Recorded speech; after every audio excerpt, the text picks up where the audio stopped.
Hi friends, welcome back to my YouTube channel. ഇന്ന് ഞാൻ വന്നിരിക്കുന്നത് ഇടിയപ്പം വെച്ചിട്ടുള്ള ഒരു റെസിപ്പി ആയിട്ടാണ്. വളരെ ടേസ്റ്റി ആയിട്ടുള്ള ഈ വിഭവം എങ്ങനെ ഉണ്ടാക്കുന്നത് നമുക്ക് നോക്കിയാലോ. ഒരു പാത്രത്തിലേക്ക് അല്പം വെളിച്ചെണ്ണ ഒഴിച്ച് ഇഞ്ചിയും വെളുത്തുള്ളിയും പച്ചമുളകും കൂടെ ചതച്ച് ചേർത്ത് കൊടുത്ത് മൂപ്പിച്ചെടുക്കാം. ഇപ്പം നല്ലതുപോലെ മൂത്ത് വന്നിട്ടുണ്ട്.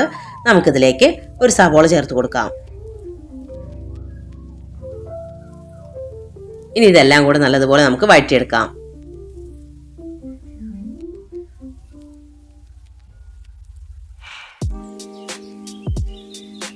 ഇനി നമുക്കിതിലേക്ക് ഒരു തക്കാളി ചേർത്ത് കൊടുക്കാം.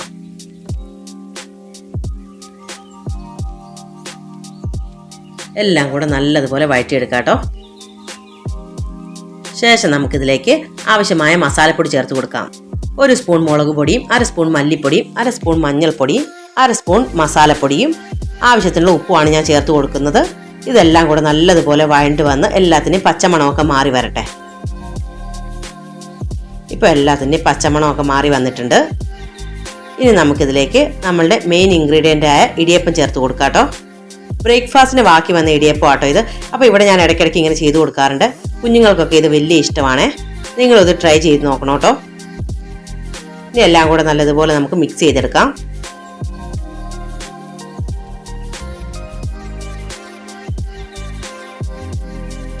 നല്ല ടേസ്റ്റ് ഉള്ളതാട്ടോ ഈ റെസിപ്പി.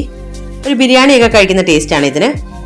അപ്പോൾ നമ്മളെല്ലാം കൂടെ നല്ലതുപോലെ മിക്സ് ചെയ്തെടുത്തിട്ടുണ്ട്. കാണാനും നല്ല ഭംഗിയായിരുന്നു, കഴിക്കാനും നല്ല ടേസ്റ്റ് ആയിരുന്നു.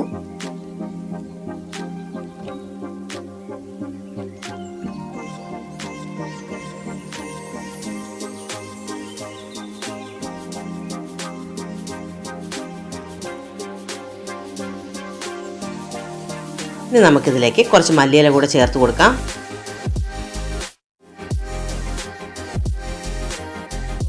നമുക്കിതിനെ നല്ലതുപോലെ മിക്സ് ചെയ്തെടുക്കാം.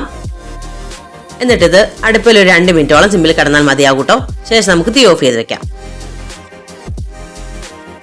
നമ്മുടെ സ്വാദിഷ്ടമായ റെസിപ്പി ഇവിടെ റെഡി ആയിട്ടുണ്ട്. അപ്പോൾ ഇത്രയേ ഉള്ളൂ കേട്ടോ. നമുക്കിതിന് സെർവ് ചെയ്യാം. ഇതിൻ്റെ മേളിൽ സബോള ഇട്ട് കഴിച്ച് കഴിഞ്ഞാൽ സൂപ്പറാട്ടോ. വെറുതെ കഴിച്ചാലും അടിപൊളിയാണ്. ഈ വീഡിയോ ഇഷ്ടപ്പെട്ടിട്ടുണ്ടെങ്കിൽ വീഡിയോ ലൈക്ക് ചെയ്യാനും ചാനൽ സബ്സ്ക്രൈബ് ചെയ്യാനും മറക്കരുതേ.